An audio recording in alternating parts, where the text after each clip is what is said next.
Hi, I'm Lisa Wieben. Welcome to Somatic Rider and Energy Medicine. So in this video, I'll be teaching you what somatics is and how it can help you begin to release muscle tension in your body. So the term somatic means the body as experienced from within. So it's really bringing more awareness to how the body moves and how it feels while doing so. Over time, our body develops different patterns due to injuries, surgeries, repetitive movements, and of course, ongoing stress. So it begins to feel as though no matter what you do, you just can't release that tension in your body. So in somatics, we address 3 specific muscle reflex patterns that develop over time. So even if you notice pain or tension in one area of your body, there's always a full body pattern involved. So the first pattern that we'll look at is called the green light reflex. Now this is the reflex that gets fired when we're in a hurry, somebody calls our name, or the phone rings, we're late for work and we're rushing out the door. So this is the go, go, go reflex. And this is the reflex that can cause back pain, neck and shoulder tension, and tight hips. So I like to think of this as a skater. So when we see a skater pushing forward, they turn their toe out and they push off, and it creates tightness in their hamstrings, their glutes, and their back, and you might even feel the neck get pulled back as you're moving forward. So those are the areas that are related to the green light reflex. Now the red light reflex is the opposite pattern. So this is the pattern that gets fired when we're feeling stress or worry. We tend to curl inward with those emotions. And when we curl inward, the muscles in the front of the body get shorter and thereby tighter throughout the day. So another way that this reflex can get activated is if we're sitting at a desk for a long time or looking at our cell phones or our laptops, or we're in a vehicle for a long time, we spend time driving for our jobs. So that constant sitting, that constant looking forward is going to curl us forward. And of course, if we have ongoing stress, we're just going to feel that tightness all the time. So when we have the red light reflex, I think of this more like a skier. So think of somebody learning how to snowplow for the first time.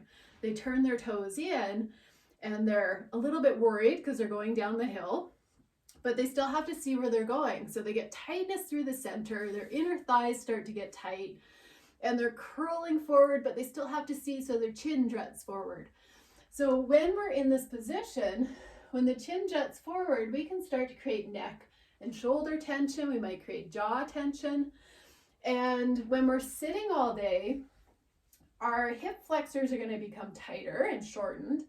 And then when we go to lengthen them out, they're not going to want to lengthen all the way, and we still feel like we have that tightness here as we go to stand up.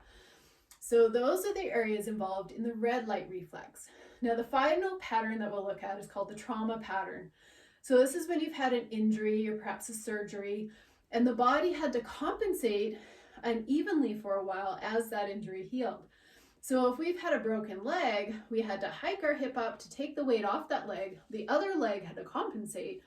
So we're going to end up with tightness through our center, through our back, through our sides, and a lot of areas involved in the trauma pattern.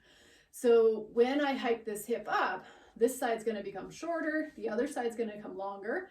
You've noticed my shoulders drop down, so my head might have to tilt to compensate. The muscles on one side of my neck get long, the other side gets short. So even turning the head becomes difficult because of the different tightness that gets developed. So those are the areas involved in the trauma reflex. So the reason why these patterns become stuck in the body is because the brain learns the patterns and stores them in the subconscious mind. So once there, they become a habit, and we no longer have conscious control of that area. So that's what we call sensory motor amnesia. And in order to regain full movement of the muscles, we need to bring conscious awareness back to those areas by doing what we call pendiculation.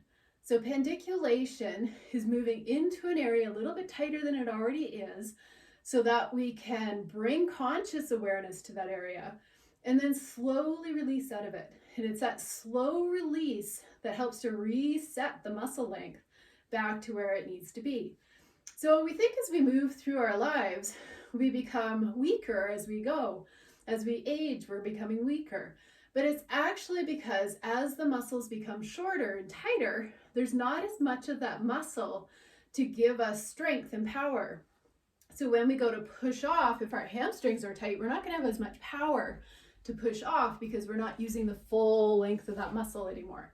So things have become shortened and tightened, and we're not able to access them as well as we could. So somatics helps us regain that full use of the muscle, giving us more strength, more freedom of movement, more mobility.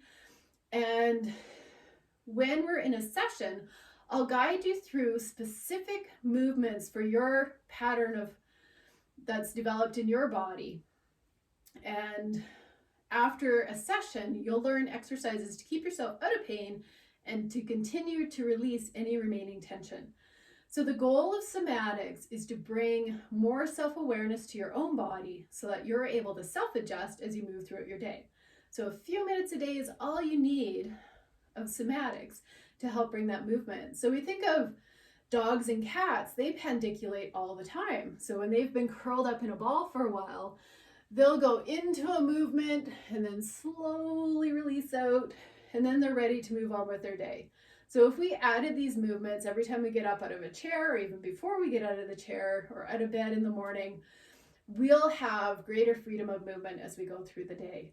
So if you'd like to book a session, I'm available to do online sessions through Zoom or FaceTime. And in those sessions, I will talk you through movements that will help with your particular pattern of tension. I'm also available to do in-person sessions in my home, and whichever method you choose, you'll start to see a change in your body as you start to release those patterns of tension. So I hope you've enjoyed this, and be well, and I hope to hear from you soon.